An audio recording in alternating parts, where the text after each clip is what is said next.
रूपम सिंह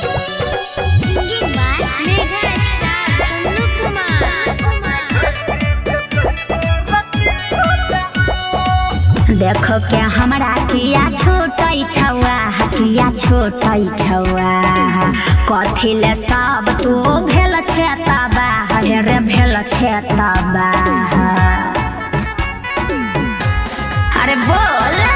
सगरो तू बिजली गिराबै छी गे सब छौड़ा के मन सन गाबै छी गे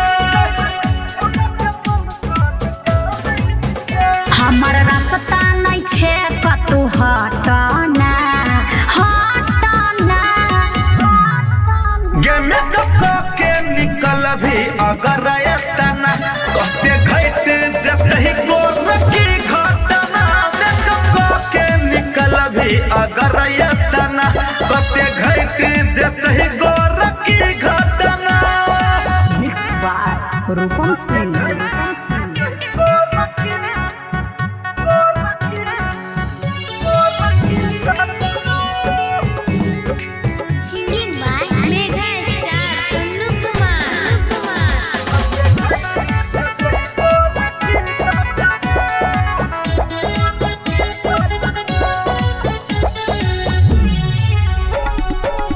तोरा सबके ससी छौआ तबे काम हेरे छौआ तबे काम निकलै जे छौरी कनो करै छे हरान रे करै छे हरान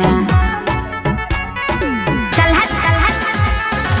झूठा के हमरा ने बदनाम कर